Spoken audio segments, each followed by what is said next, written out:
This is a special episode. This is the 2-year episode. We hit the mark, and I can't say how happy I've been about how this podcast is done and all the lessons I learned from this podcast. Shout out my former co-host, Jake Lynch.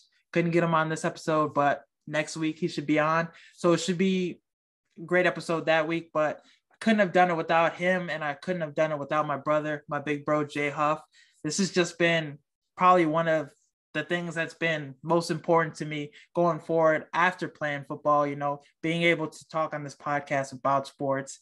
It makes me happy. And I've been so happy and so appreciative about all the people, stay in touch with the podcast, that follow and watch still up to this date. So thank you guys. And just wait, this is 2 years. What's going to come after this? Who knows? And I'm excited where this podcast can go. We'll just keep giving you great content. Thank you again, and let's get into the episode. Got a great special guest today. Had to. You know what's coming. Michigan versus Ohio State. Had to bring on one of our favorite interviews from earlier on with the podcast, Ty Isaac. How you doing today, man? I'm good, man. I'm glad you guys had me on. Get to chop it up a little bit about the game and see what we think the outcome's going to be this weekend.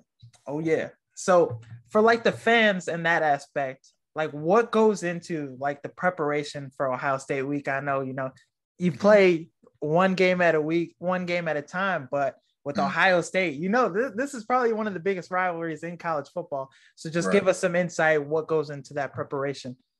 I know. So for us, a lot of times when I was playing, it will come down to, how we play against them is going to determine, bowl games, conference championships, stuff like that. So, I never had the opportunity to play, both teams undefeated like they are this weekend. So I'm sure it's heightened, but, for us, like you said, it was, 1 week at a time. But for this is the big one. You know what I'm saying? Because it's your last game before either conference championship or you're going to have a few weeks off before your bowl game. I know biggest thing for us was, everybody be as sharp as you possibly can be. You know what I'm saying? And I think that's pretty much what they got to be on both teams this weekend. You know what I'm saying? Because it's playoff implications, obviously who's going to be going to the conference championship. And, I feel good. As long as we're healthy, we got the guys, back on the field, I think we'll be all right. And then you come off the game last year, you beat this Ohio State team, Hassan Haskins, Blake Corum, they ran all over Ohio State. It was a stomping. So, Ohio State's going to bring it in this week.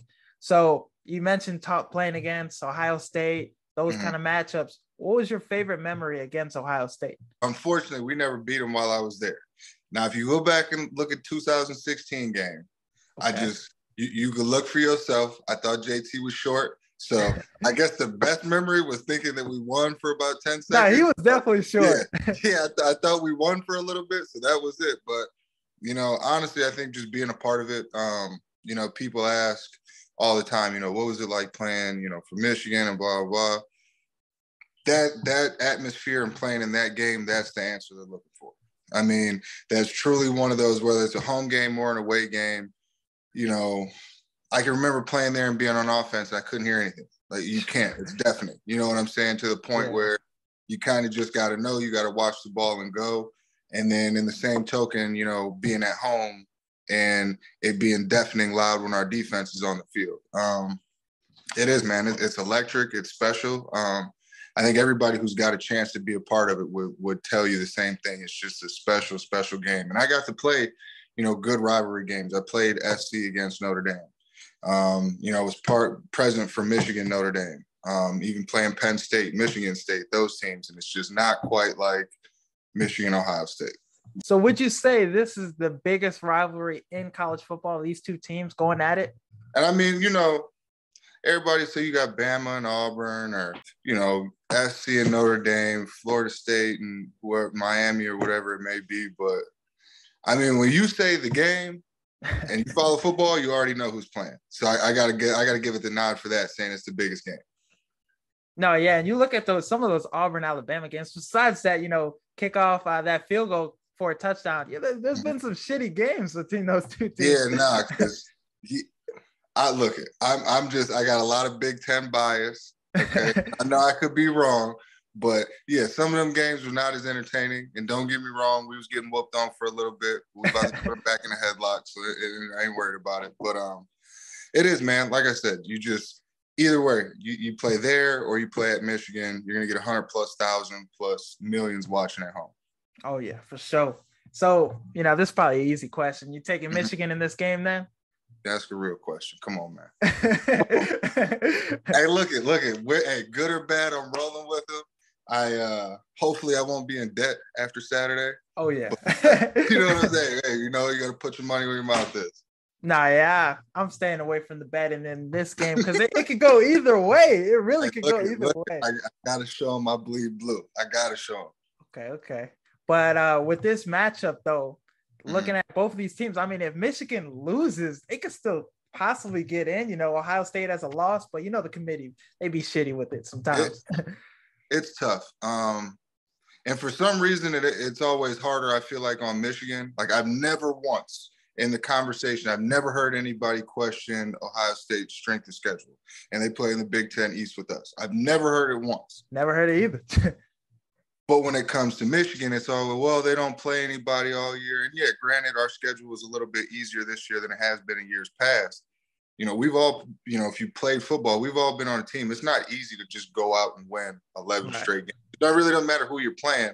So I think just because there's always that narrative that we have such a weak schedule for whatever reason, I think if they were to lose this, definitely be out if O State wins the conference championship, right? If they lose that, I still think they're going to try and find a way to throw maybe another SEC or ACC team in there. Because you never know what happens with maybe like a TCU, Clemson, even a USC if they went out. So, yeah, for sure. But I mean, looking at this Big Ten, this is possibly, I mean, we can get into that question next, but looking at Michigan, they play, Purdue, Iowa, those teams, those are no knock on those teams. Those teams are competitive as hell. Look at Iowa, they could possibly get in the Big Ten championship. And then Purdue, they're in for an upset in the Big Ten every year. Right. Sadly, it was Minnesota this year too. They beat Minnesota ain't shit, man. We had it on the podcast. My brothers, they've talked about, they bleed maroon and red and yellow and shit. And so Purdue had a bleeding, huh? They always lose to somebody. It's either Iowa, Northwestern or Purdue. Man, my senior year, we went and played at Purdue. It was like 115 degrees with the heat index, and they played us close. And even going into the game, I'm like, man, if we do what we're supposed to do, we're gonna whoop them. It shouldn't be a game. Like, I've watched enough film. I feel confident in saying if we do what we're supposed to do, we're gonna whoop their ass. Man, we came out there and played them close for like 3.5 quarters. That was the hottest, most miserable game. I was like, man, get me out of Lafayette now. Did you ever play at Northwestern, like at home on their stadium? Oh man, no, thank God. Yeah, I've been to enough recruiting trips, man. You take a nap in one of their games. True. It's been a couple cold ones at that place, but with the Big Ten, we talked a little about the SEC. Is the Big Ten the superior conference? We've had some people on the podcast say the Big Ten is big boy football, SEC, all this stuff. Who are you taking? What's the better conference? So, I mean, obviously I'm going to be biased, but I look at it and I just can't help but think that out of all 5 power conferences, those are the 2 most well-rounded. You're more likely to have a good special teams offense and defense instead of a one-dimensional team coming from either of those 2 divisions. I've played and been around enough SEC dudes. We go back and forth on this, but man, I just find it very hard to believe that you take the top 3, 4, 5 teams from the Big Ten against the top 3, 4, 5 teams from any other conference. And at worst, you maybe split, go 3-2. So, I mean, it's always a toss-up. Don't get me wrong. There's good teams, but even me, I came from the Pac-12, and I was like, this is going to be much slower football, and it's wrong. It is. It's just as fast. Everybody's just bigger. It's a lot more physical. You know what I'm saying? I can even remember there was a difference playing when I was at SC. You could play Arizona State, Colorado, whoever.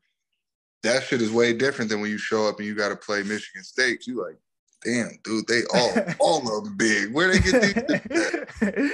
True, it's different in the Big Ten. Right. It is. So you talked a little about playing at SC. So what do you think about USC's team this year? Caleb Williams, people are calling him the best quarterback products coming out of the year since Andrew Luck. What do you think about that? I'm gonna be 100% honest with you. If it isn't Michigan football and somebody doesn't relay me the information, I wouldn't even. And I mean, that's kind of how it is on West Coast football, right? I mean, You play a primetime game for me, shit, it's almost 10 o'clock. I'm footballed out on a Saturday. You know what I'm saying? I'm on my team done played and already went. So I can't really say too much just because I haven't seen them play at all. I know they're doing a lot better than they were. I think it's just like anything else. When FC is good at football, when Texas is good, when Miami is good, Georgia's, Michigan's, Ohio, when those teams are good, it's good for college football. Yeah, 100%. And I want them to come in riding the high wave when they come to the Big Ten, because it's going to be a different story come November and you playing in Michigan. I thought they were going to have success because that division, I mean, the Pac-12, not to knock on it, you played in it, but it's just not that competitive. I don't think it's. I was shocked Utah did not beat Oregon. Usually the past year, yes. I was shocked. I just knew because somebody even told me, they said, hey, I'm betting on the game. Who should I bet with? I'm like, Utah always mops them up for whatever. and them, the Polynesian dudes, no joke. Them some big ass dudes. No joke. But, and then another thing to look at, we talked about USC, your time there, and then Michigan. Let's get back to Michigan. So how would you compare your teams, when you played at Michigan to this year's teams and these, the teams of recent years with Jim Harbaugh? I feel like, so our best year was 2016 when I was there. I feel like as far as offensively, maybe not personnel-wise, but just as far as like play calling and the things we were doing, I think that was probably one of the most dynamic offenses Michigan's had, between 16 and now. I played on a team where all 11 dudes got drafted and made a roster on defense. You know what I'm saying? So it's kind of, when you play against that and, you're with these guys in practice every day, I'm going to be biased and say that I'm not too sure we've had a better defense because, every year I was there, we were in the top 5. Yeah, Winovich too, no, didn't you? Chase, he was different. He was a young cat when at one point when I first got there, they had Chase playing like outside linebacker, didn't really fit. Then they tried to move him to tight end, didn't really fit. I think they maybe tried him at fullback, didn't really fit. And then it's kind of crazy, it's a testament to him. They, kind of just threw him over at defensive end, like, fuck it, well, something will come, just basically made him a scout team guy. And he did. He busted his ass, worked hard, and became what he was. So, yeah, Chase was there, but I feel like he was still on the up and up. Like my last year there, he had started to make a name for himself and he was balling then. But shit, for my first 3 years, like I said, Chase was he was a grinder. He was trying to find his way. That's where y'all got to start, That's the beginning. But I got a funny story about Chase. Go ahead. We used to do these things that are called tire fights. So, like, if you were a non-travel guy, you have a workout Friday morning. And it was whatever. But at the end, you'd always have, like, a little competition circuit. And they had these things, the tire fights. They give you an old tire, and, you sit down on your butt, and you're holding the tire like this. You got the inside of the tire. There's a guy sitting across from you in the same position holding it. As soon as they blow that whistle, do whatever you got to do to either pull him 5 yards away from where you start or just take the tire altogether.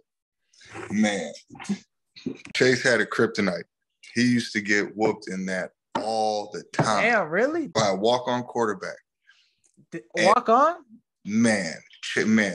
But this dude, he was good. He was good at tire fighting. But that was like my first dose of Chase. Like, and I don't say it to like make fun of him, but more so like to see what he's grown into is crazy. Cause like the first time I'm there, I'm like, who's this dude getting whooped on in tire fights? And then, he goes on to be who he is. And it's like, man, that's a testament to, that's kind of how everybody on those teams were or was that when I was there. There was a lot of hope guys who, my first year there, we sucked, honestly. And I think all them dudes, were kind of tired of it, and they did it. That's one thing I can say. I can't question the work ethic of very many people I ever went to Michigan with. He was one of them.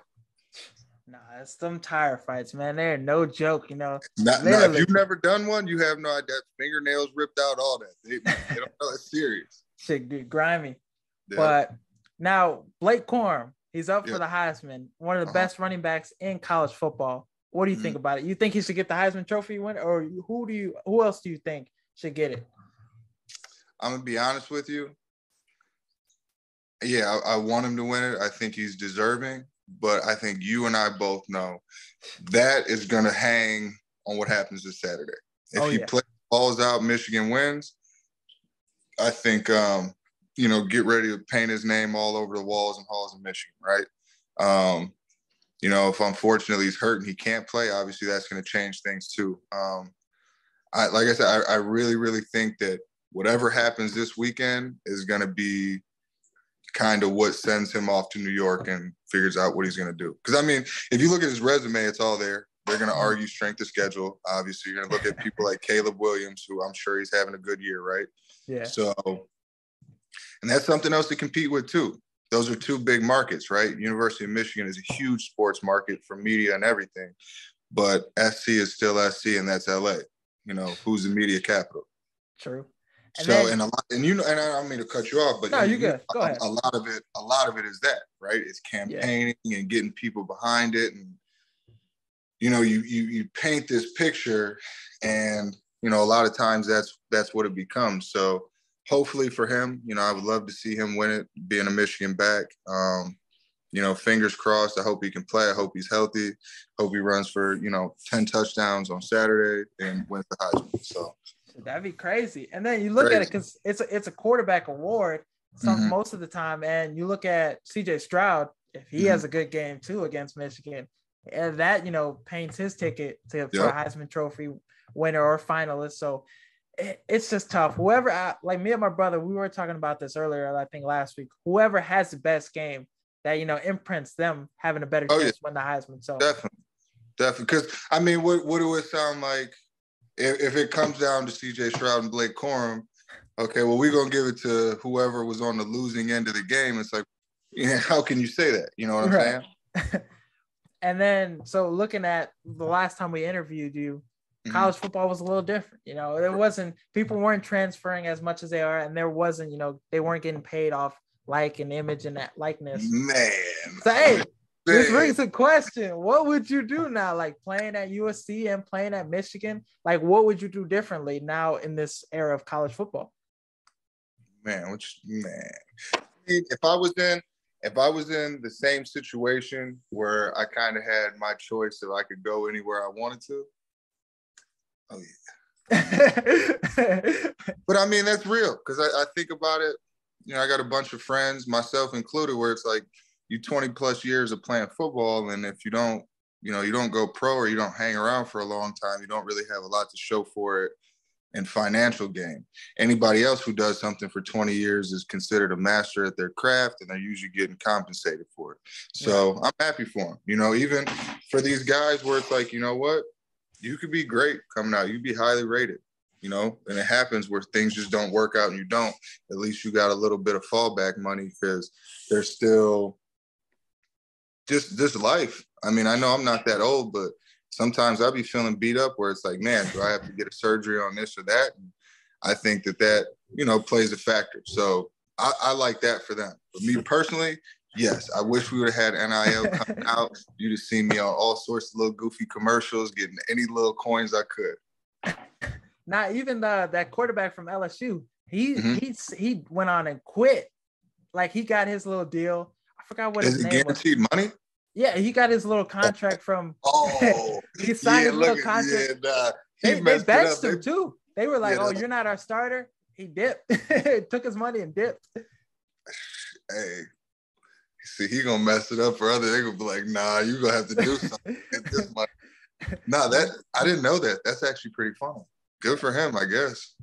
And then looking at the other aspect of college football, transferring and stuff, what do you think about that? You think that ruins the game in a sense? These players, not getting playing time, they go somewhere else, Yeah, a little bit.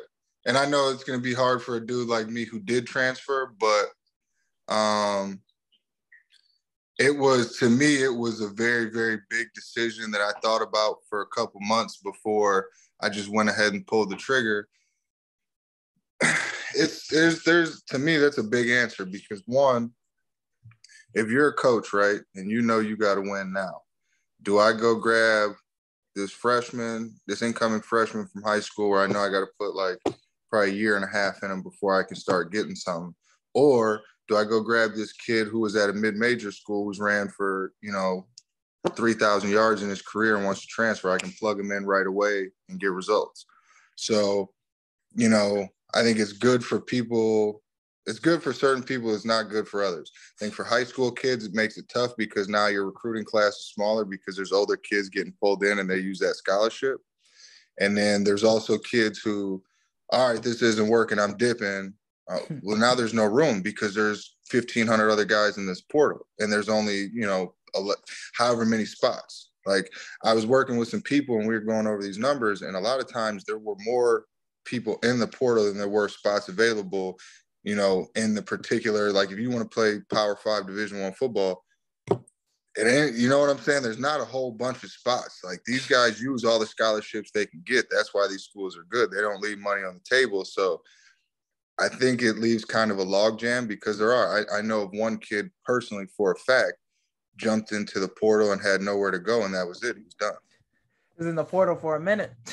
Dudes have a good season. It's like, I'm better than this, I'm going somewhere else. And it's like, man, you don't have to be at like these schools are on prime time every Saturday to go somewhere. And so I don't know. It definitely has changed the dynamic. I think in a way it gives the players a little bit more leverage. Whether that's good or bad, I'm not sure. But I mean, I'm sure within the next 5 to 10 years, just the way things are going, there's going to be some type of, rule revision, or they're going to make some type of something to calm it down. Because right now it's just, kids are leaving left and right constantly. You see it on a lot of teams you got some guy, came in from Georgia Tech, all this, like all these other schools, and they are playing right away too. That's another thing that changed, which has made things a lot different. But so the last question I wanted to ask you, we talked about this on the pod. There's another question we asked. My answer to this was Derrick Rose. All right. Okay. Keep that in mind. So if you could go back in time and fix any moment in sports history, any dramatic moment in sports history, what would you do? Oh. So I can think of 3. Okay. I can think of 3, and narrowing it down is going to be tough. You know what? No, it's not. The one game that hurt me to my core is SC beats Texas in 05. Damn. Good game. Yes. Yeah, I'm not old enough to remember that one. I sick to my stomach. When Vince Young and them won that, I was sick. So yes, if I could change any one sports outcome, I'm changing that. Okay. I mean, you can't go wrong with that. Answers, my brother said Marshawn Lynch not getting the ball against Patriots. I thought about Peyton not getting a touchdown in the '85 Super Bowl. I'd much rather him score than the fridge. But I wasn't around for that, so I can't even, you know what I'm saying? You're going to have to go on YouTube. Yeah, right. Yeah, I wasn't even around for that. Yeah. But thanks again for coming on, man. Hopefully, you know who we're rocking with this week. Go Blue. Yeah. Hopefully Michigan gets. I'm going to see on the picks too. Don't just be telling me this for the podcast. Hey, my picks are where my money is at. That's the safest bet. There we go. But let's get a score prediction before we leave. What you thinking? Ooh. It's going to be a close one, I think. I'm thinking 31-27. Okay. Michigan, of course. Yeah. Yep. That's what I'm thinking. Because I got to throw some field goals in there because Moody, that's a bad dude. We're going to use him. I think we'll be all right, man. I think we'll be all right. I know last week gave everybody a scare, but when you look at the starters who weren't on the field, we too close for comfort, if you ask me. But I tell everybody this, almost never counts. True. And Illinois is not a bad team. They're doing things this year. They're not no Michigan, though. But thanks again for coming on, man. Can't wait to watch this game. I know you're hyped. Can't wait. Now let's get into some NFL talk, some of the stuff that's been happening with the sports news, the sports world. Zach Wilson. That man is a bust. He got benched. And to make matters worse, he got benched for not even Joe Flacco, but Mike White. What were your thoughts on this whole situation? Man, I think it's always tough when you swing for the fences and you strike out. You know what I'm saying? You got a number 2 overall pick. You had a lot of different quarterbacks to choose from, and you chose him. And back-to-back years, he's had the lowest passer rating of any quarterback, or completion percentage of any quarterback. So it's sometimes it's time to fail fast and get out of bad decisions quickly. And who knows, Mike White might show up. Last year, he did a pretty serviceable job towards the end of the season. So, they're in the nick of the playoff hunt. I mean, they have an opportunity a great defense. They have a great defense to win the division, honestly. I mean, they just got swept by the Patriots, so that's going to make it murky. But they have an opportunity to host a playoff game. And it's going to be totally dependent on the quarterback play, especially with the Breece Hall injury and the defense playing like it is. You just got to be serviceable. You can't do what he was doing against the Patriots. Can't score 30 have points. negative 21 yards in the second half. That's fucking terrible. And then you look at what he said in the press conference too. And no matter how much he apologizes to the locker room, you can't do that shit. And I hear that it's almost like he never had the locker room. Like he wasn't no leader from the beginning. And this was kind of like the straw that broke the camel back. Like, oh, this nigga tweaking. Not only is he not holding himself accountable, he don't feel like he owe us shit. After the performance we just displayed, you the number 2 overall pick, you the face of the franchise. This who we supposed to be attaching our motherfucking train to? Nah. Can't do that. And then looking at this Jets team, though, they have the defense. They even have good weapons on the offensive end. They got great weapons. Great weapons. It's just some of those balls he was throwing. You just threw it right over Braxton Berrios' head, and then threw it right to the defender for the Patriots. He dropped it though, hit him right in the chest. That shit is inexcusable. No question. So, and look where that's got him, to the bench. His ass ain't even suiting up. So Mike White has an opportunity. And then, I think his story isn't set in stone, but you see guys like this all the time that come in, undersized, talented in college, highly decorated in college, and sometimes it don't translate well. And he wasn't a team captain at BYU either. Isn't that crazy? That is crazy. Like, what the fuck? That is crazy. That should tell you everything you need to know. Right there. We have a Heisman candidate in the building at a historic college like BYU, and we're on the national stage because of it, and he's not a team captain. You have to be – oftentimes you'll be on teams where the best player is the de facto leader, whether his leadership skills are good or bad. Yeah. Sometimes they'll thrust the guy in there because, he is putting certain numbers up. Right. And it only makes sense. So the fact that he is in that exact same scenario, I mean, it questions the Jets. I'd be interested to see if other teams caught this early in their recruiting process during his draft years. Yeah. I wonder if that was something that people started to realize, because shit, it's obvious at this point. Shit, everybody sees it. But then it brings the question, though, Jimmy Garoppolo. Would that be a name for the Jets next offseason? They go and pick Jimmy G, because they're not going to have a top 10 pick, I don't think, top 9 pick. I don't think they're going to be picking up in the top 10 so they can get a quarterback. So Jimmy G, you think that's a possible addition for this Jets team that already has the defense? It's possible. People got to realize that, Jimmy Garoppolo is a good quarterback in this league.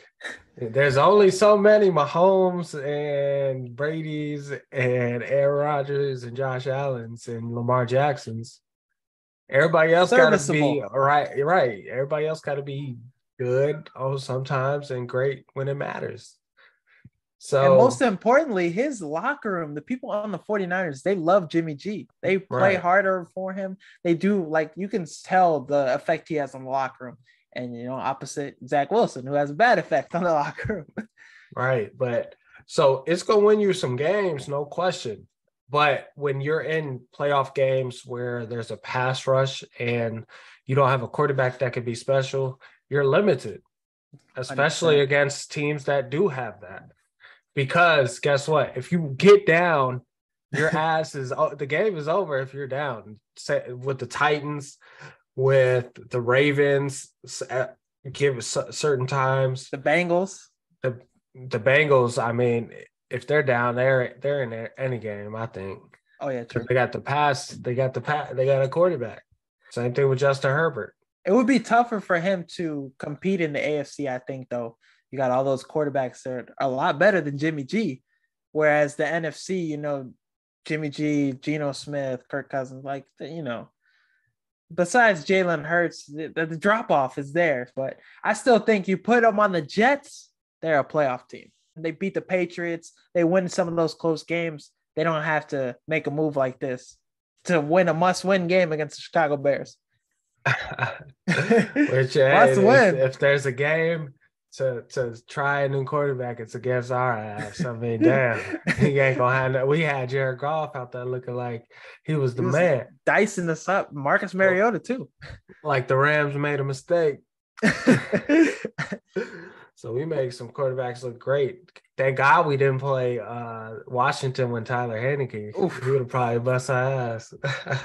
Yeah, that would have been a great day for us. He would have had some new blue and orange Jordans. Depending on Justin Fields' health, I think we lose by a field goal. I think he'll go. I think he'll play. Okay. People are like, I don't want to see Trevor Seaman play this week. And I don't want to see it. I'm all for Justin Fields, being healthy and stuff. But if we're a team, I like Eberflus saying, we're going to compete. We're going to win. We're not going to shut his ass down for the rest of the year. If he can play, he can play. And the injury he's dealing with is, the separated shoulder, like AC joint or something. Right. Nothing you could play. Crazy. You could play with that. But whereas if it was dislocated, you wouldn't be able to play with that shit. Right. Yeah. I don't think this is a life-threatening injury. Let's hope not. Die on the field.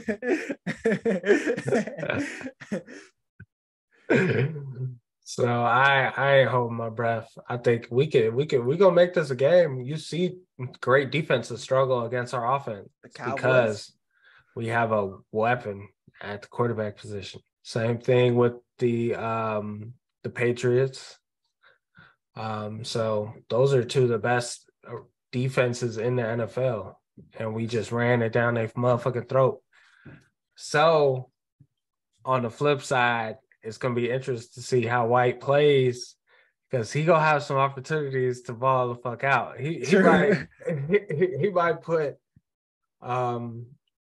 what's his name on the bench for a while based on this performance. Just off this game, because he might put up some serious numbers against this defense. I'm trying to tell you. Shit, it might. And then looking at the flip side, Sauce Gardner, this just secondary is good, but I don't think he'll have a good game because we're not passing the ball, bro. We're running that shit. Exactly. It's a different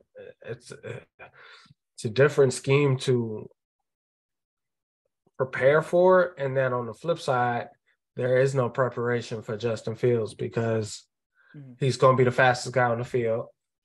And he's also huge and can throw. So he's big. Hopefully no shoulder hits though. Right. Take it easy on them. Yeah, we might have to cut a few of those runs a little short. He can run for 70 yards, not 100.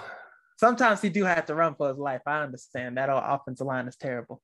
Which is crazy. He just cracked the top 5 in rushing leaders.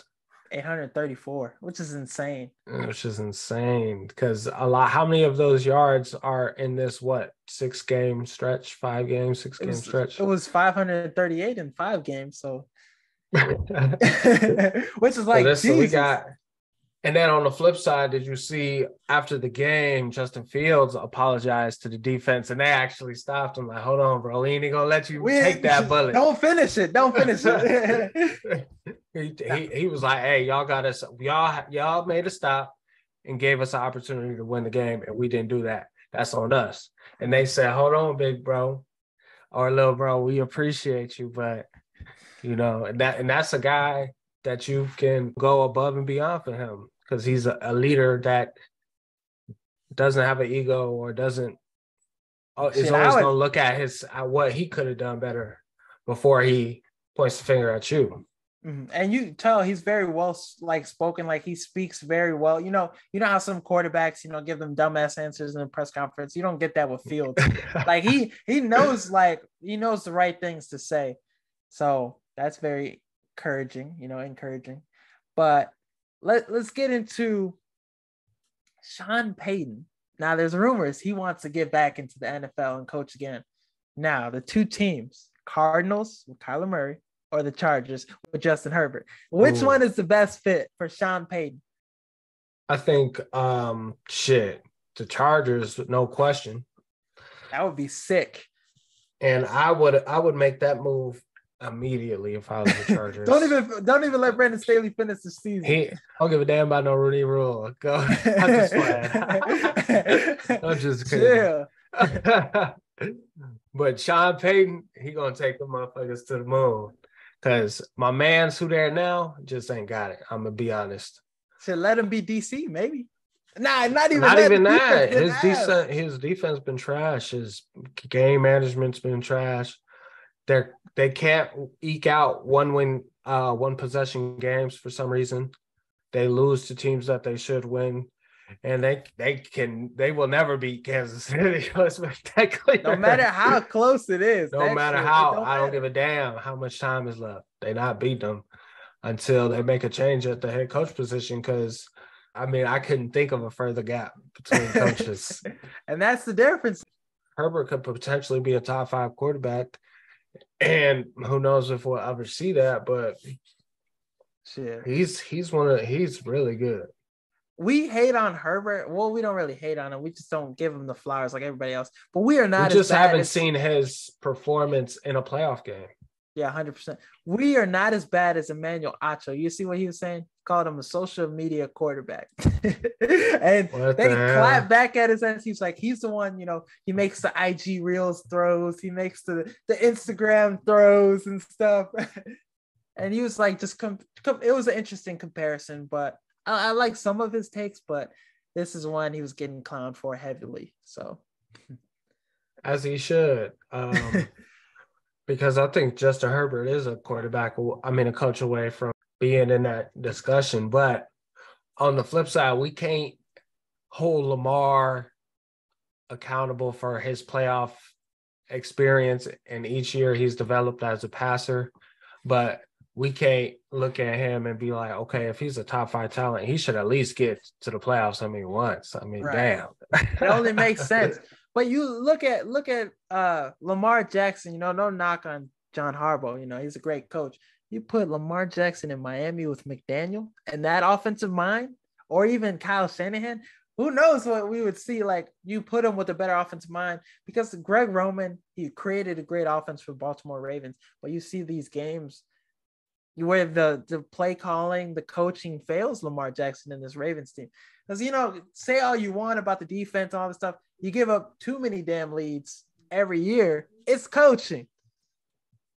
No question. Those one possession games, the talent on the field is so, the difference between team to team is so slim that the margin of error is so slim. Coaches gotta be able to give that one up to their team to give them an opportunity to take advantage and execute. And, that's the value of a great coach. Coaches in the NFL, that's super valuable, because You can have a bunch of talent, but if you're not getting those people the opportunities to go and be out above and beyond that talent, you ain't gonna have success. And teams struggle with that. You've seen what Justin Fields looked like before we made the change Nagy to the and offense. Bill Lazor. And literally night and day, right? Literally within weeks, we went from calling him a bust to, he's comparing him arguably, to Lamar. he's arguably the best young talent we've ever seen. But now also, I'm going to give you a question before we head out of here. Now, these two teams for a deep playoff run, who do you trust the most? Cowboys or the 49ers? Niners, are you crazy? This Cowboys defense is nice. I'm usually a Cowboys hater, but you've seen them struggle against the run. Oh yeah. And you see when Dallas isn't able to run the ball, Dak is relied to make plays. He struggles, especially against good defenses. You've seen that against the Niners in the playoffs last year. Mm-hmm. You've seen it against the Packers a couple weeks ago. Yeah. And I, in my opinion, I think you might see him struggle against the Giants too. Division rival. I mean, they already played Eagles this year. in December, which is going to be a great game. Right. We'll see if the Eagles run defense shores up with the new additions, which I think it did this week. Linval Joseph, he was balling, bro. Yeah. He had like a 98 PF grade. He had some crazy high PF grade. Which they call it the Bible off Sports the Bible or streets. whatever. Hell yeah. So, there's a lot of question marks. Dallas is always that team that looks like it's built to compete, and then they always lose first, second round. Oh, yeah, it's tough. With the Cowboys, it's tough to get excited about them, but this is probably the best I think they've looked. The Vikings win, and then the win, what was it? No, maybe it's just the Vikings look really bad in prime time. Kirk Cousins has choked against, the Eagles in the first primetime game, and then him against the Cowboys. That was just rough. It was rough to see. Yeah, Kirk. I mean, you could have saw that a mile away. Kirk Cousins struggles against a great pass rush. There's no ifs, ands, or buts. And they probably had the best pass rush I've seen in a while. They got like 4 dudes that have 5 sacks or more on this defensive line with like 7 games left in the season, which is crazy. They might have a couple guys double digits, like Saxonville with the Jaguars a couple years ago. Yeah, shoot. In my opinion, the best defense in the league. So that's what you have to come up against. And if you're a B+ quarterback and you're not mobile, shit, you could kiss any playoff winner goodbye against Dallas or the Niners, or even the Eagles. What about the Bucks? The Bucks either, to be honest.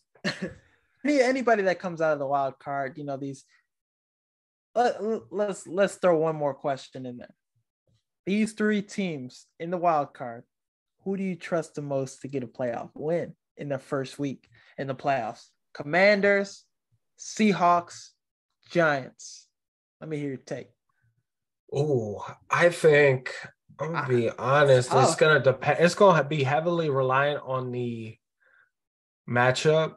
But I mean, you look at what the Commanders are doing. Heineke, man.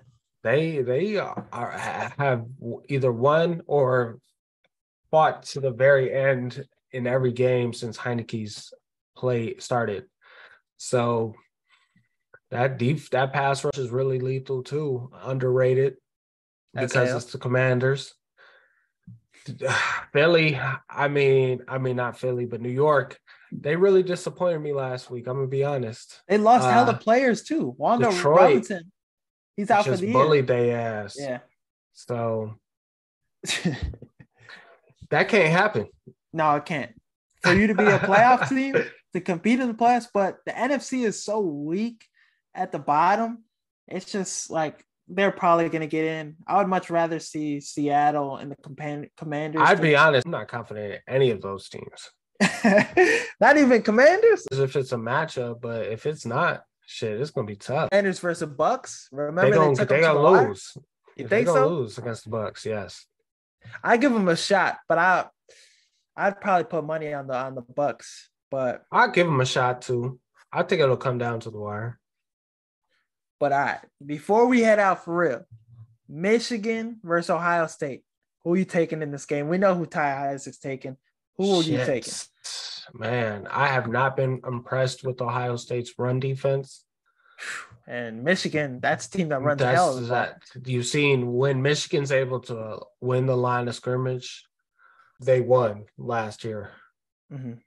Oftentimes they're not able to do that, and then they also can't. They love man-to-man, and they can't match up with those receivers out there because everybody out there is going to be in the league at some point.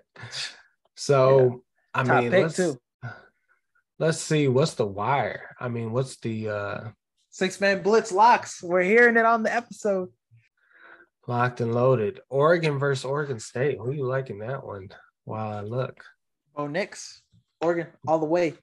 Yeah, I like Oregon. They beat Utah already. We were just talking about that with Ty, which was a pretty good win for them, man. That's a great win. Utah is never gonna.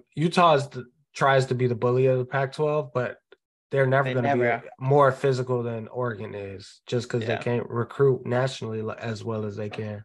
They got them Hawaiians, dude. So they got some huge dudes down there.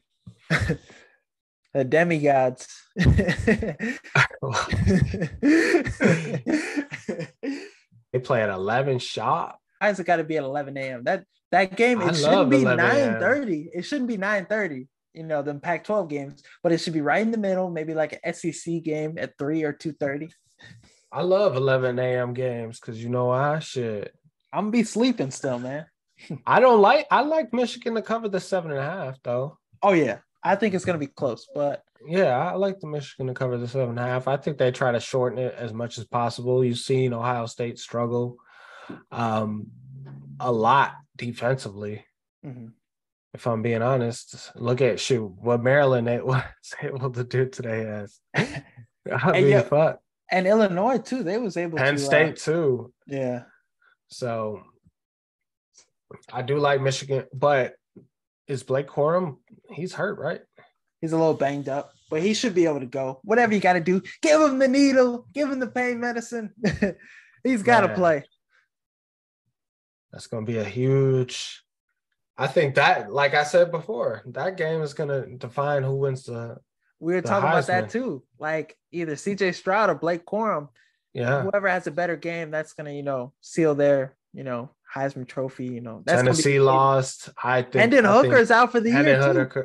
Hendon Hooker's out of the conversation. Sad. Sadly. I'm going to be interested to see what happens. Should Georgia don't have a guy in the race. Caleb Williams, that's a guy. TCU, Caleb Williams is definitely moving up the charts. So I think it's those three right there: Blake Corum, Caleb Williams, and CJ Stroud. Yeah.